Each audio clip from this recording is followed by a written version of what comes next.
இப்பொழுது நாங்கள் கலவட்டம் செல் சைக்கிளை பற்றி பார்ப்போம்.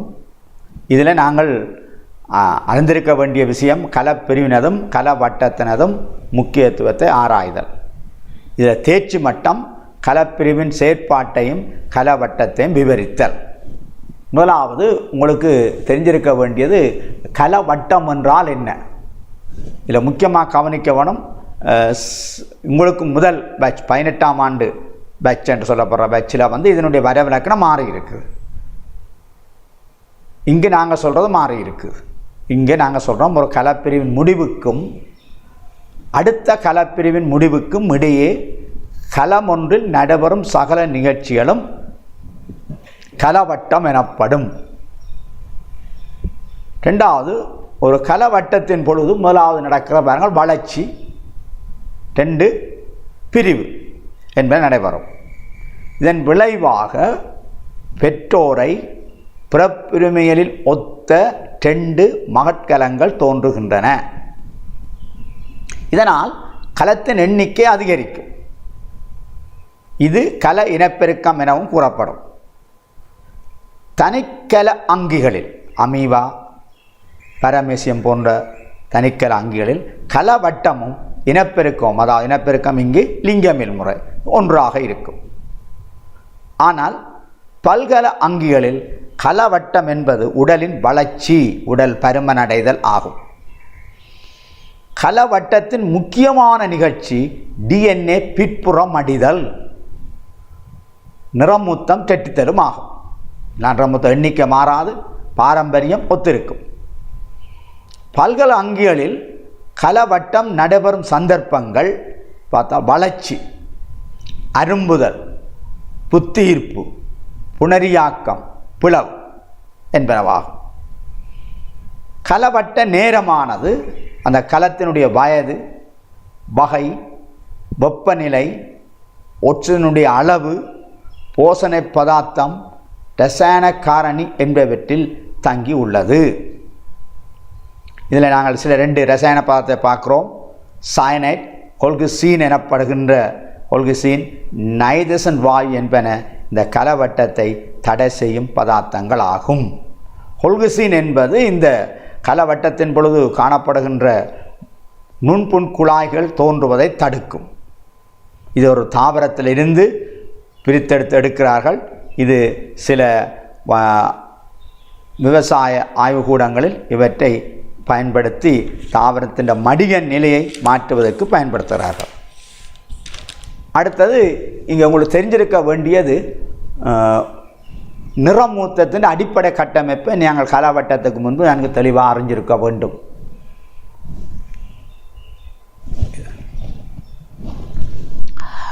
இது யூக்கரியோட்டாவில் உள்ள நியூக்ளியோ புரதத்தினாலான கட்டமைப்பு. அதாவது இது DNA சக புரதத்தினால் ஆன கட்டமைப்பு ஆகும். ஒவ்வொரு நிறமூத்தமும் நீண்ட DNA மூலக்கூறையும் அதுடன் இணைந்த புரதத்தினாலும் ஆன கட்டமைப்பு. கலவட்டத்தின் போது இவை ஆரம்பத்தில் குரோமட்டின் என்று சொல்லுவோம், அல்லது கருவி நிறப்பொருள் ஆக காணப்பட்டு பலருவமாக காணப்பட்டு பிறகு குறுகி தடிப்படைந்து காணப்படும் நிலையத்தான் நாங்கள் நிறமூத்தம் என்று சொல்கிறோம். இந்த குரோமட்டின் மெல்லியது, மிகவும் நீண்டது, DNA சிக்கலையும் புரதத்தையும் கொண்டிருக்கும். புரதம் நிறமூத்தத்தின் கட்டமைப்பை பேணவும் பரம்பரை அலகின் செயல்பாட்டை கட்டுப்படுத்தவும் உதவுகின்றது. ஒரு நிறமூத்தமானது பல 100 தொடக்கம் சில 1000 வரையான பரம்பரை அலகை கொண்டிருக்கும். அதாவது அங்கியின் பரம்பரை சுவடு ஆக இவை தொழிற்படும். ஒவ்வொரு இனத்திற்கும் இந்த நிறமூத்தத்தின் எண்ணிக்கையானது குறித்த எண்ணிக்கையை கொண்டிருக்கும். உதாரணமாக மனிதனில் உடற்கலத்தில் 46 நிறமூத்தம் இருக்கும். இவை 2 தொகுதிகளாக 23 சோடிகளாக காணப்படும். புணரிகளில் இவை 23ஆக காணப்படுகிறது. இவற்றினுடைய தொழில் புறப்புரிமை செய்தியை கடத்தல், பெருக்குதல், சேமித்தல். இவற்றில் இந்த 23 சோடி என்று சொன்னோம். இவை 23 சோடி அமைப்பொத்த நிறமூத்தங்கள் என்றும் நாங்கள் இவற்றை அழைக்கலாம். அமைப்பொத்த நிறமூத்தம் என்ற பதத்தை நீங்கள் விளங்கிக் கொள்ளணும். கலவட்டத்தின் பொழுது இந்த சொற்கள் அடிக்கடி பயன்படுத்தப்படும். ஒத்த பருமனை, ஒத்த வடிவத்தை உடைய, ஒத்த இயல்புகளுக்கான பரம்பரை அலகுகளை அல்லது எதிருருக்களை ஒத்த இடத்தில் கொண்டிருக்கும், மையப்பாத்தை ஒத்த இடத்தில் கொண்டிருக்கின்ற நிறமூத்தங்களை நாங்கள் அமைப்பொத்த நிறமூத்தங்கள் என்று சொல்கிறோம். அமைப்பொத்த நிறமூத்தங்கள் கருவில் தனித்தனியாக இருப்பின் அந்த கருவை நாங்கள் ஒரு மடியமானதென்றும், சோடியாக இருப்பின் இருமடியமானதென்றும், பல காணப்படின் பன்மடியம் எனவும் நாங்கள் கூறலாம். ரைட்.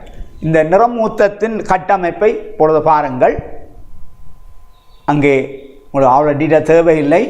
2 அரைநிறவுருக்கள் காட்டப்பட்டுள்ளது. குரோமேட்டிக்ஸ் ஒத்த நிறம், ஒரு நிறமூத்தின் 2 மகள் அரைநிறவுருக்கள் நாங்கள் இவற்றை அழைக்க வேண்டும். இவற்றின் மத்தியில் மையப்பாத்து காணப்படுறது. மையப்பாத்தினுடைய 2 பக்கமும் கைனெட்டோகோர் எனப்படுகின்ற கட்டமைப்பொன்று காணப்படும். ஏனையவை புயங்கள்னு சொல்கிறோம்.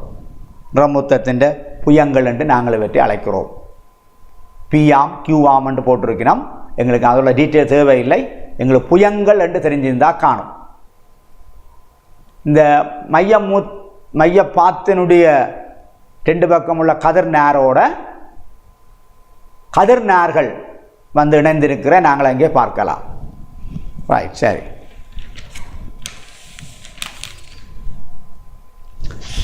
அடுத்தது இது வரும்.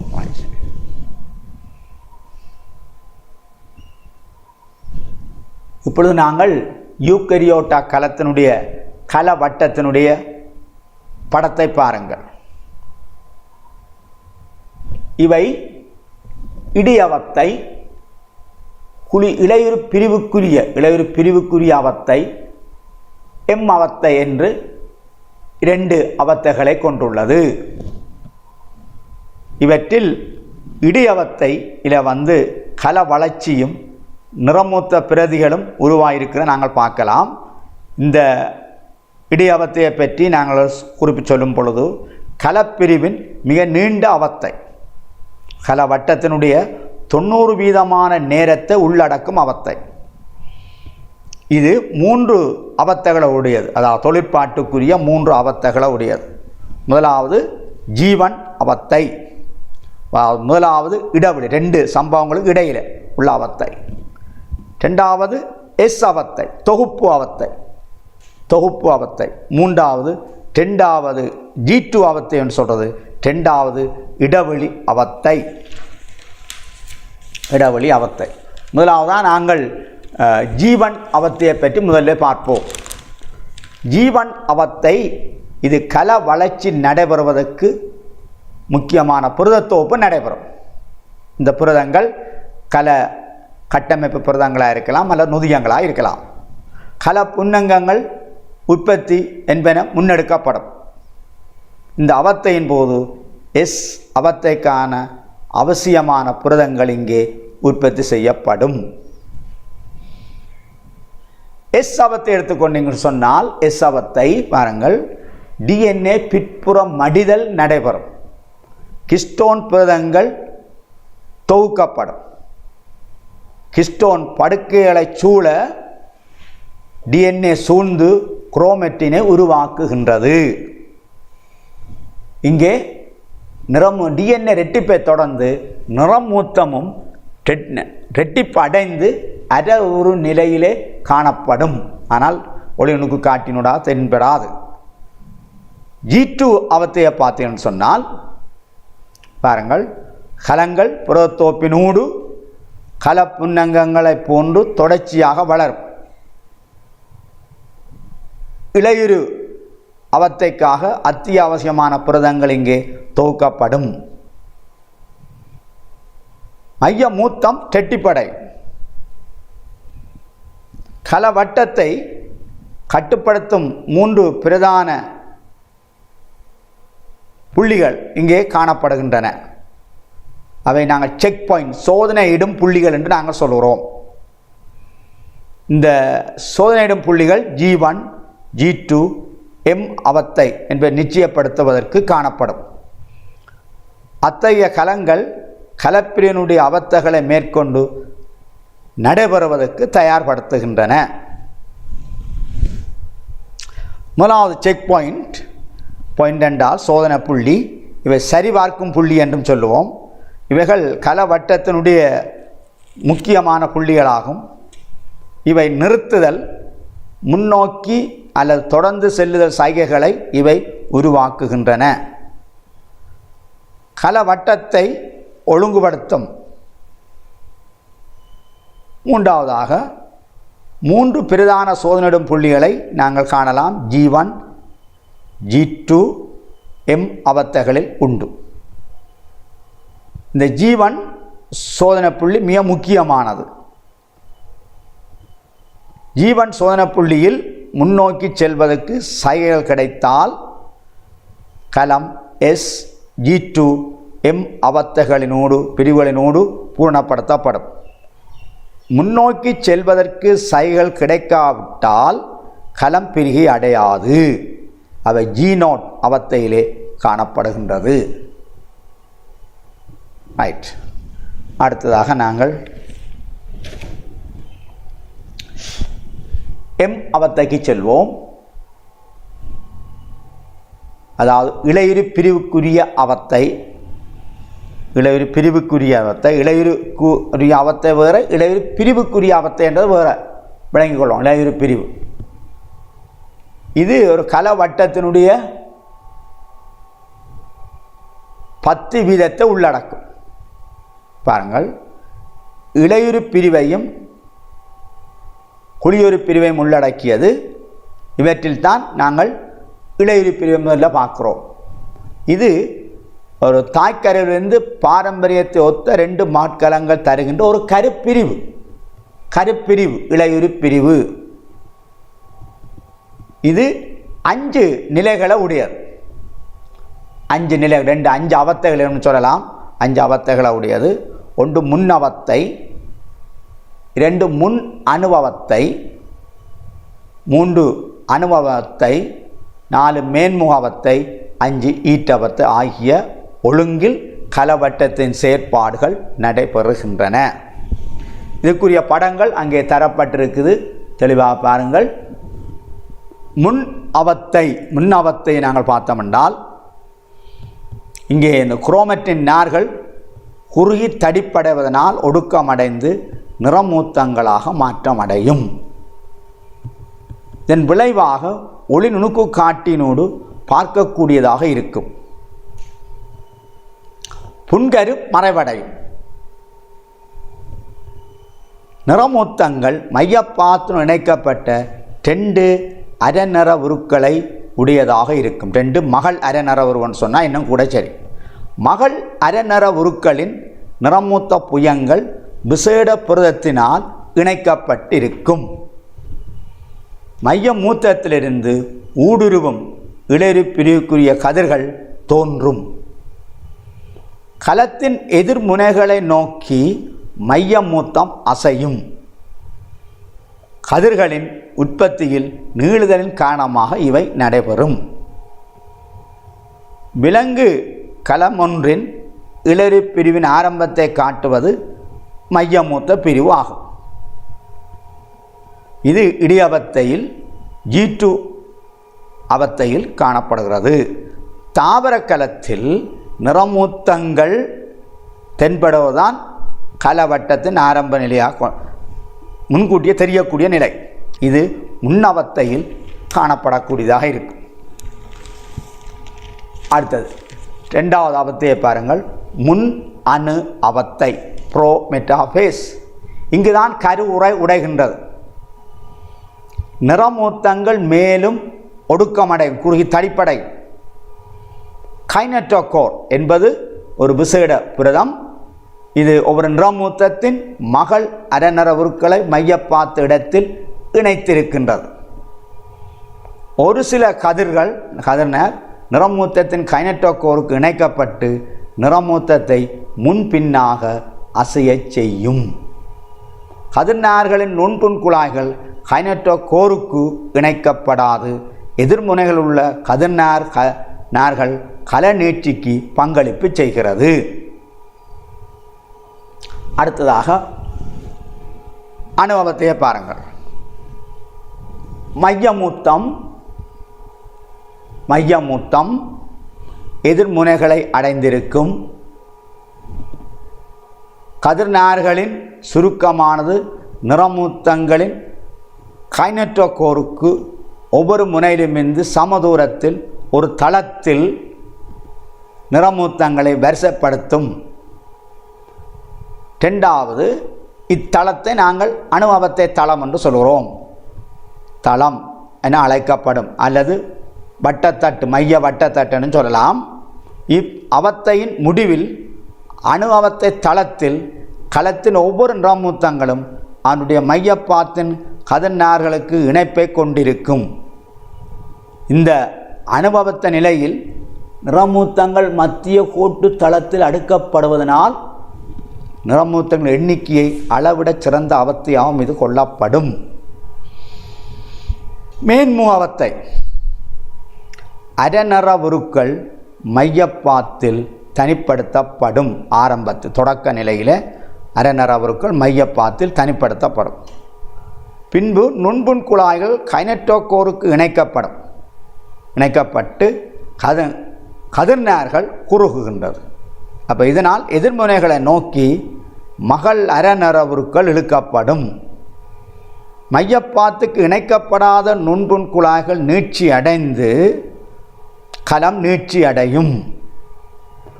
இறுதி நிலையில் களத்தின் ஒவ்வொரு முனையிலும் மேன்மு அவத்தையின் முடிவின் போது பூரணமான சமமான நிறமூத்த தொகுதி காணப்படுகின்றது.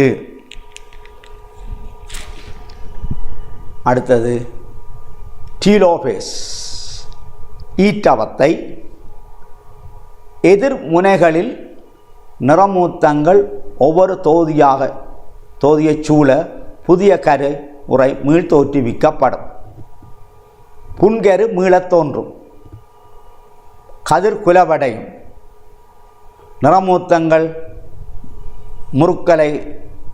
முறுக்கடைந்து ஒடுக்கம் குறைவடைந்து குரோமேட்டின் வலையாக மாற்றமடையும்.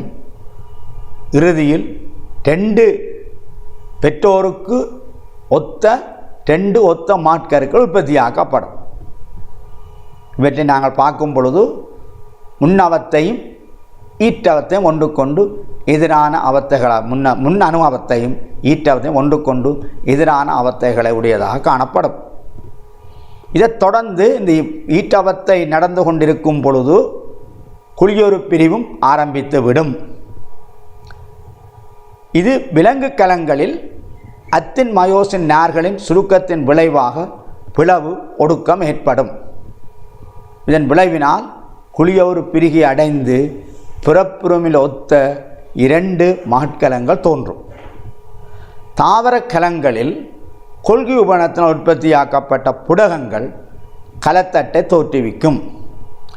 இந்த 2 குளியொரு பிரிவானது இறுதியாக 2 பிறப்புறுமினில் பெற்றோர் கலத்துக்கு ஒத்த 2 மாட்கலங்களை தோற்றுவிக்கும்.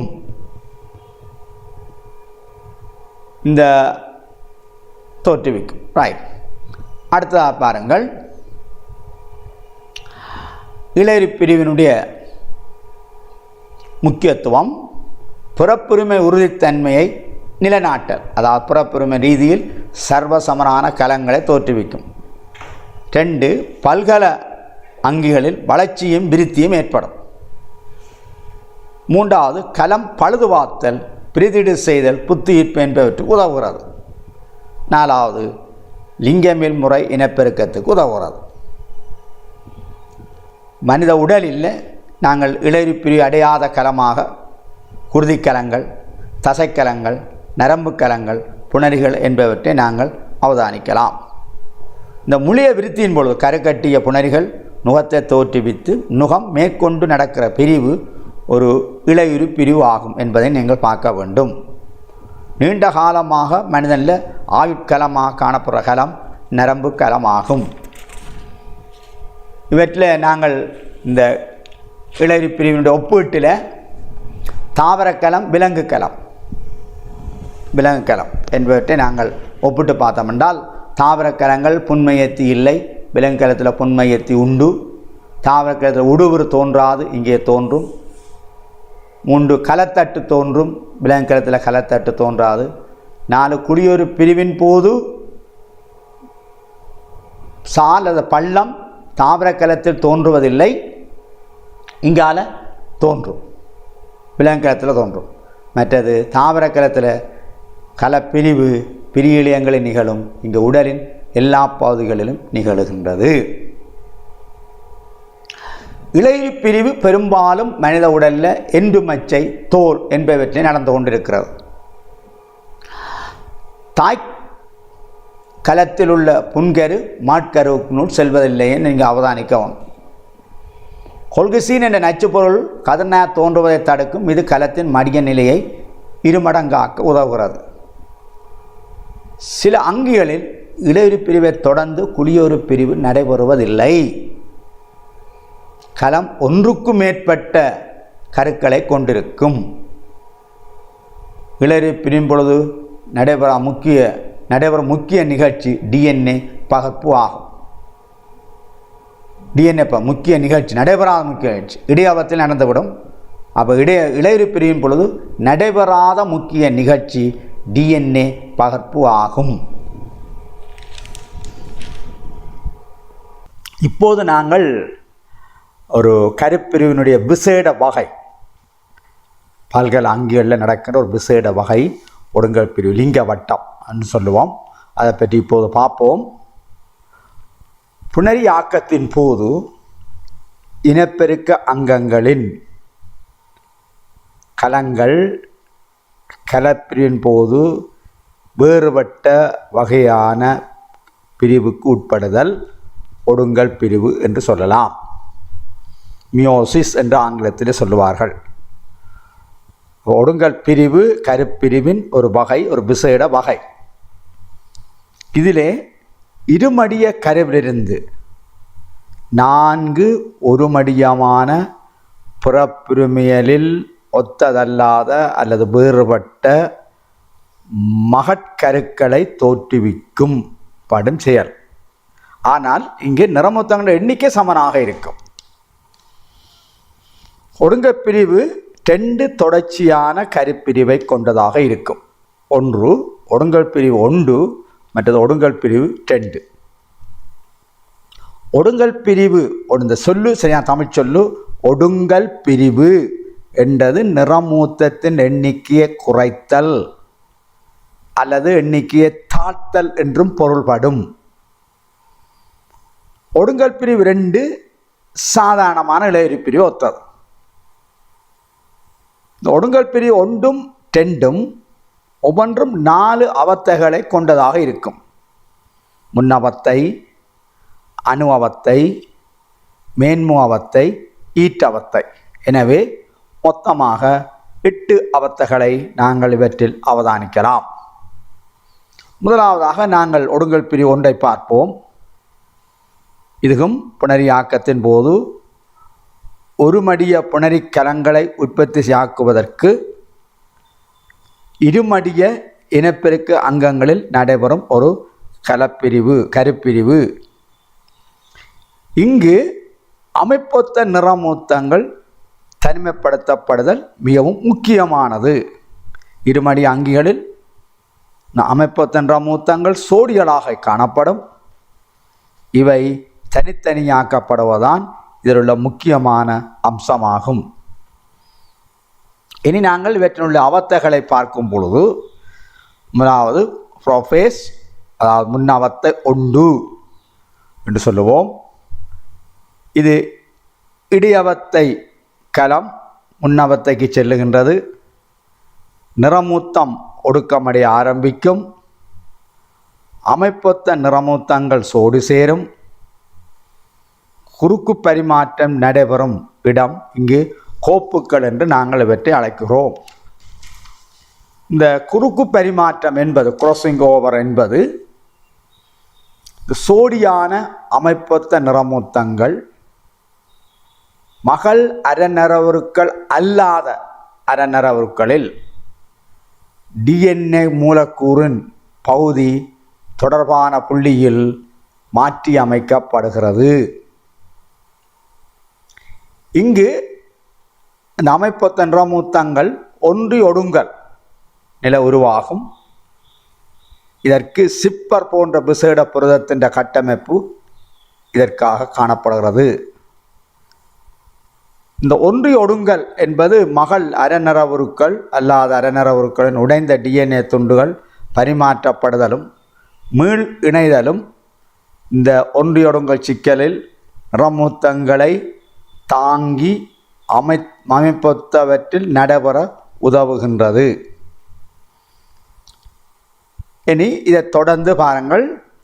கருவுறை முன்னவத்தை ஒன்றின் பொழுது உடையும், புன்கரு மறையும், நிறமூத்தங்கள் எதிர்முனைகளை நோக்கி அசையும், கதிர் உருவாக விலங்கு கலங்களில் மேலதிகமாக உடுவுரு தோன்றும்.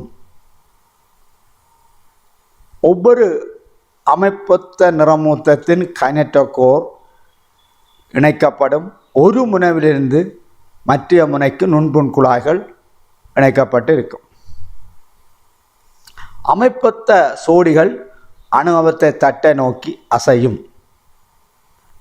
இங்கே பார்த்தோம் என்று சொன்னால் இங்கே குறுக்கு பரிமாற்றம் என்பது ஒடுங்கல் பிரிவினுடைய ஒரு முக்கியமான ஒரு நிகழ்ச்சி. இது இந்த செயல் இளையுறு பிரிவுக்கும் ஒடுங்கல் பிரிவுக்கும் இடையே காணப்படுகின்ற முக்கியம் வாய்ந்த ஒரு வேற்றுமையாகும்.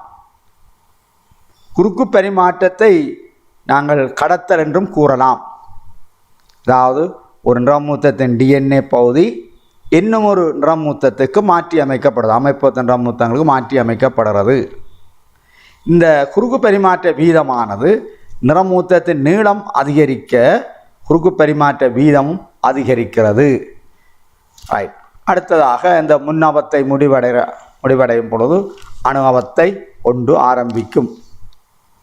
இந்த அணுவத்தை ஒன்றில் அமைப்பொத்த நிறமூத்தங்கள் சோடிகளாக நிறமூத்த சோடிகள் அரைநரவுருக்கள் நிலையில் அடுக்கப்படும் பொழுது நாள்கூற்று நிலையில் காணப்படும். அந்த அணுவத்தை தளத்தில் மேலும் கீழுமாக இவைகள் அடுக்கப்பட்டிருக்கிற நாங்கள் பார்க்கலாம். ஒவ்வொரு சோடியின் நிறமூத்தம் ஒவ்வொரு முனைக்கும் முகப்படுத்தப்பட்டிருக்கும். ஒரு அமைப்பொத்தவற்றின் 2 அரைநரவுருக்களின் கைனட்டோகோரின் ஒரு முனையின் நுண்புண் குழாய்க்கு இணைக்கப்பட்டிருக்கும். அதேவேளை மற்ற அமைப்பொத்தவையின் கைனட்டோகோர் எதிர்முனையின் மையமூத்தத்துக்கு நுண்புண் குழாய்க்கு இணைக்கப்பட்டிருக்கும். இவ்வாறு இந்த அமைப்பொத்த நிறமூத்தங்கள் எழுந்தமானமாக இந்த மத்திய கோட்டு தளத்தில் அடுக்கப்படுவதனால் பிறப்புரிமையலில் அதிக அளவு மாறல்கள் ஏற்படுகின்றன. ஏற்கனவே பார்த்தோம் குறுக்கு பரிமாற்றம், இங்கே நிறமூத்தங்கள் அணுவத்த தளத்தில் எழுந்தமானம் அடுக்கப்படுதல் அங்கிகளில் பிறப்புரிமை மாறல் அதிகம் ஏற்படுவதற்கான வாய்ப்பை அளிக்கின்றது. இனி நாங்கள் மேன்முகத்தை ஒன்றை பார்த்தோம் என்றால் கதிரின் கைனட்டோகோரின் நுண்புண் குழாய்கள் குறுகும், அமைப்பொத்த சோடிகள் தனியாக்கப்படும், ஒவ்வொரு சோடியின் நிறமூத்தங்களில் ஒன்று எதிர்முனைகளை நோக்கி அசையும். ஒவ்வொரு நிறமூத்தங்களின் அரைநரவுருக்கள் மையப்பாத்துடன் இணைந்த நிலையில் தொடர்ந்து இருக்கும், மையப்பாத்து உடையாது. அத்துடன் இவர்கள் ஒரே முனையை நோக்கி ஒரு அலகாகவும் செல்வதை நாங்கள் இங்கே அவதானிக்கலாம். அடுத்ததாக ஈட்டவத்தை ஒன்று. ஒவ்வொரு முனையிலும் நிறமூத்தங்களின் ஒரு பூரணமான ஒரு மடிய தொகுதி ஒன்று சேர்கின்றது. நிறமூத்தங்களின் ஒவ்வொரு தொகுதியைச் சூழ புதிய கருவுறை திரும்பவும் தோற்றுவிக்கப்படும், புன்கரு திரும்பவும் தோன்றும், கதிர் அழிவடையும், நிறமூத்தங்கள் ஒடுக்கம் நீக்கப்பட்டு குரோமேட்டின் இழையாக மீண்டும் மாறும். புறப்புரிமையில் ஒத்தது அல்லது ஒருமடியமான ஒத்ததல்லாத ஒருமடியமான 2 கருக்கள் தோற்றுவிக்கப்படும். இதனைத் தொடர்ந்து குளியோரி பிரிவு நடைபெறுகிறது. வழக்கமாக ஈற்றவத்தை ஒன்றுடன் ஒத்த நேரத்தில் இவை நடைபெறும். பிறப்புரிமையலில் ஒத்ததல்லாத ஒருமடியமான 2 மகட்கலங்கள் தோன்றும். விலங்கு கலங்களில் பிளவு ஒடுக்கம் உருவாக்கப்படும். தாவர கலத்தில் கலத்தட்டு தோற்றுவிக்கப்படும். இதில் நீங்கள் அவதானிக்க வேண்டியது, ஒடுங்கல் பிரிவு 1க்கும் ஒடுங்கல் பிரிவு 2க்கும் இடையில் DNA பகர்ப்பு இல்லை. DNA பகர்ப்பு ஆக ஒடுங்கல் பிரிவு 1இன் இடையவத்தையில் மட்டுமே நிகழ்வதை நீங்கள் இங்கு அவதானிக்க வேண்டும். ஒடுங்கல் பிரிவு 2ஐ நாங்கள் அவதானிக்கும் பொழுது, ஒடுங்கல் பிரிவு 2இன் போது மகள் அறநிறவுருக்களின், அதாவது ஒரு அமைப்பத்த நிறமூத்தத்தில் 2 அறநிறவுருக்கள் இருக்கும்.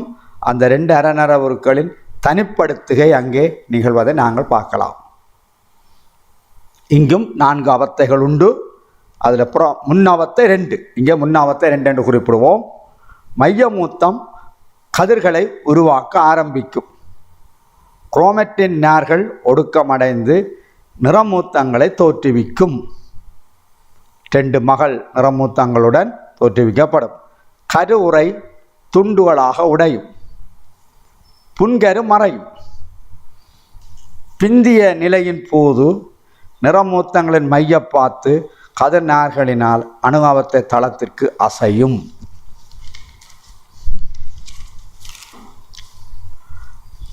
அடுத்ததாக அணுவாவத்தை 2. அணுவாவத்தை 2 பாருங்கள். எல்லா நிறமூத்தங்களும் கதிர் நாருக்கு மையப்பாத்துடன் இணைக்கப்பட்டு இருக்கும். அணுவாவத்தை தளத்துடன் இணைக்கப்பட்டும் இருக்கும். மகள் அரைநர உருக்களின் கைனட்டோகோரின் 2 முனைகளிலும் இருந்து விரிவடைந்த நுண்புண் குழாய்க்கு இணைக்கப்பட்டு இருக்கும். விருத்தியடைந்த நுண்புண் குழாய்க்கு இணைக்கப்பட்டிருக்கும். ஒடுங்கல் பிரிவு 1இன் குறுக்கு பரிமாற்றத்தினால் 2 அரைநரவுருக்களின் புறப்புரிமையலில் ஒத்தவை அல்ல. ஒவ்வொரு நிறமூத்தங்களின் அரைநரவுருக்கள் ஒத்தவை அல்ல. ஒடுங்கல் பிரிவு 2 வளமையாக ஒடுங்கல் பிரிவு ஒன்றின் திசைக்கு செங்குத்தாக நடைபெறும். எனவே ஒடுங்கல் பிரிவு 2இன் அணுவாவத்தை தளமானது ஒடுங்கல் பிரிவு 2இன் அணுவாவத்தை தளத்துக்கு செங்குத்தாக காணப்படும். மேன்முவாவத்தை 2ஐ நாங்கள் பார்த்தால், மகள் அரைநரவுருக்களின் இணைத்திருக்கும் புரதமானது உடைவதன் காரணமாக மையப்பாத்திலிருந்து தனிப்படுத்தப்படும். கதிர்களின் சுருக்கத்தினால் ஒவ்வொரு நிறமூத்தங்களின் மகள் அரைநரவுருக்கள் எதிர்முனைகளை நோக்கி அசையும். ஈற்றவத்தை 2இலே கருவுறை புன்கரு மீளவும் தோற்றுவிக்கப்படும். நிறமூத்தங்கள் ஒடுக்கமற்று போய் குரோமட்டினாக மாறும். கதிர்கள் மறைந்து போகும் அல்லது குறைந்து போகும். பாரம்பரியத்தில் ஒத்ததல்லாத ஒருமடியமான 4 மகட்கருக்கள் தோன்றும். இதைத் தொடர்ந்து இந்த ஈற்றவத்தை நடைபெறும் பொழுதே குளியொரு பிரிவு ஆரம்பிக்கப்பட்டுவிடும். இளையொரு பிரிவு போன்றது பிறப்புரிமையில் ஒத்ததல்லாத 4 ஒருமடிய கலங்கள் இறுதியில் தோற்றுவிக்கப்படும். இந்த கலங்கள் பெற்றோர் கலத்தை ஒரு விதத்திலும் ஒத்திருக்காது. மையமூத்தம் அல்லது புன்மையத்திகள் தாவர கலங்களில் இல்லை. ஆயினும் கதிர்நார்கள் கலப்பிரியின் போது நுண்புண் குழாய்கள் ஒன்று சேர்ந்து உருவாக்கும். ஒன்றியொடுங்கல் அடுத்ததாக பாருங்கள். இவர் நடந்த சம்பவங்கள் ஒடுங்கல் பிரிவினுடைய முக்கியத்துவத்தை நீங்கள் பார்த்தால், இது லிங்கமுறை இனப்பெருக்கத்தில் இனப்பெருக்கத்தில் ஈடுபடும் இனங்களில் சந்ததிகளினோடு நிறமூத்த எண்ணிக்கையை மாறாது நிலைநாட்டல். அதாவது சந்ததிக்கு சந்ததி நிறமூத்த எண்ணிக்கை மாற்றம் அடைவதில்லை. புதிய பிறப்புரிமை மாறலை ஏற்படுத்தி கூர்ப்பிற்கு இட்டுச் செல்ல உதவுகிறது. இட்டுச் செல்ல உதவும். அடுத்தது கைனெட்டோகோரின் முக்கியத்துவத்தை நீங்கள் பார்த்தா தெரியும். மையப்பாத்தில் மகள் அரைநர உருக்களை இறுக்கமாக ஒன்று சேர்த்திருக்கும். நிறமூத்தங்களின் அசைவிற்கு உதவுகிறது. மகள் அரைநர உருக்கள் கலவட்டத்தின் சரியான நேரத்தில் பிரிக்கப்படுவதற்கு இது அனுமதிக்கின்றது. ஒன்றியொடுங்கல் சிக்கலின் முக்கியத்துவத்தை பார்த்தால் குறுக்கு பரிமாற்றத்தின் ஒடுக்கத்தின் போது நடைபெறும் போது அமைப்பொத்த நிறமூத்தங்களை இறுக்கமாக ஒன்று சேர்த்து வைத்திருக்க உதவுகிறது. ரைட், இனி நாங்கள் இந்த சில குறிப்புகளை பார்க்கலாம்.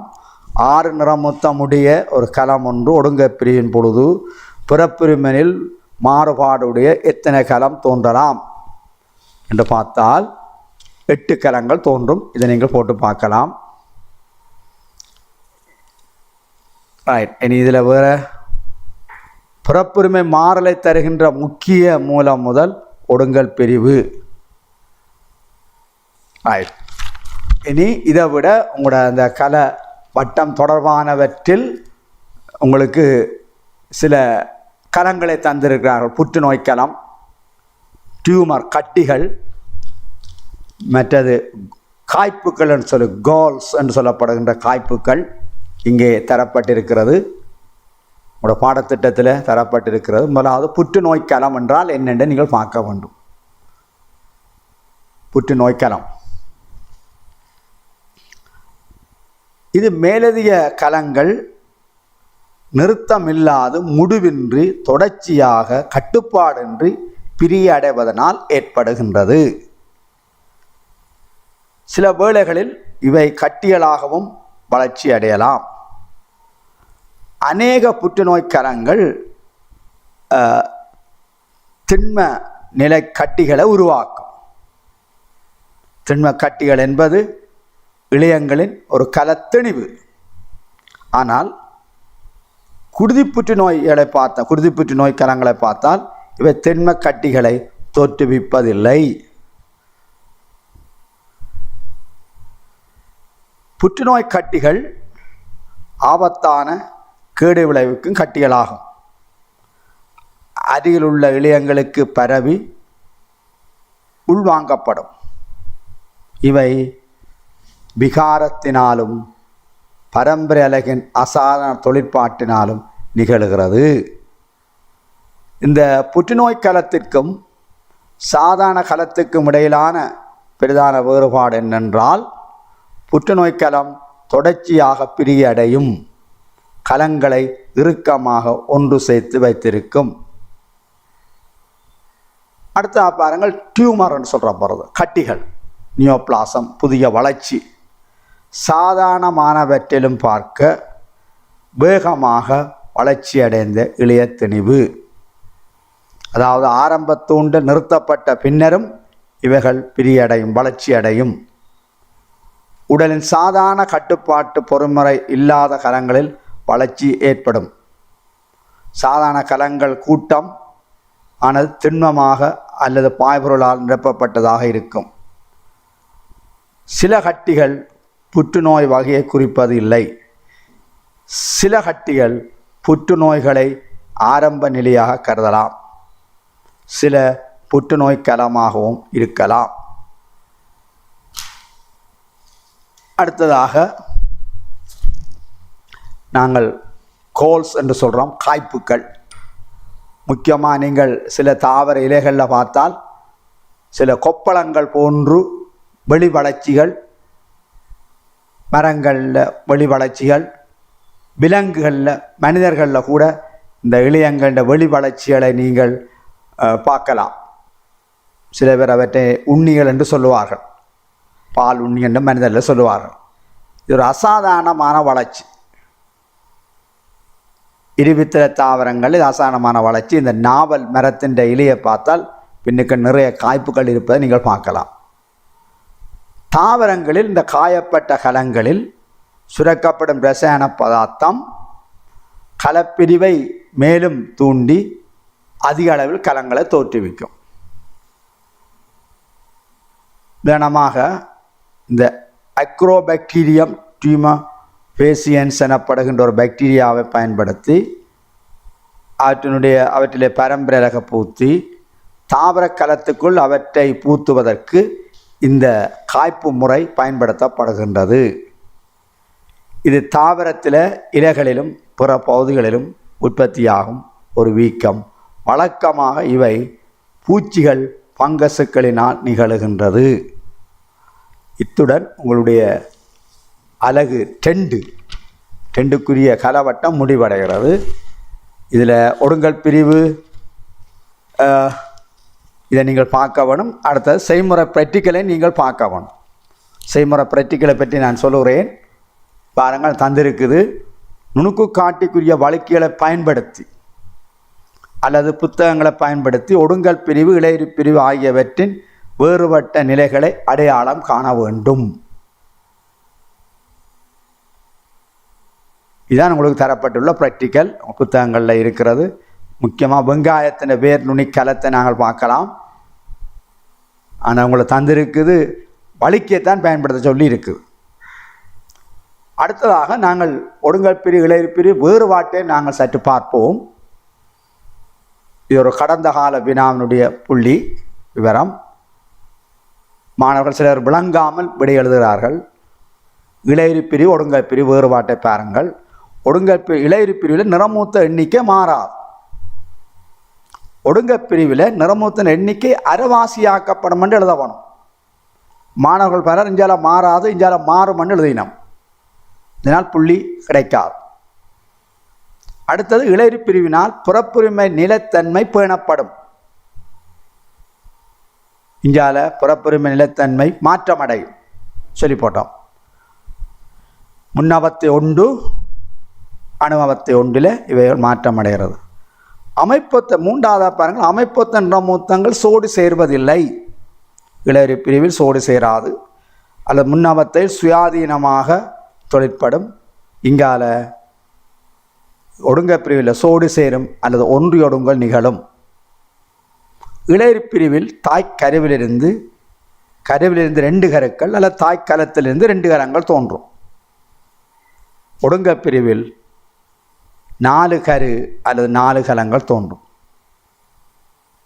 இளையுறு பிரிவில் கோப்புக்கள் அல்லது குறுக்கு பரிமாற்றம் இங்கே நடைபெறுவதில்லை. ஒடுங்கல் பிரிவில் நடைபெறும். இளையுறு பிரிவு மிக ஒரு குறுகிய நேரத்தில் நடைபெறுகின்றது. ஆனால் ஒடுங்கல் பிரிவு நீண்ட நேரம் எடுக்குகிறது. ஒருமடிய இருமடிய கலங்களில் இளையுறு பிரிவு நடக்கலாம். கலங்கள் அல்லது கருக்களில் நடக்கலாம். ஆனால் ஒடுங்கல் பிரிவில் இருமடிய கலத்தில் மட்டும் தான் நடைபெறும். அடுத்ததாக இளையுறு பிரிவு ஒரே ஒரு பிரிவு தான். ஒடுங்கல் பிரிவு 2 பிரிவுகளை உடையது.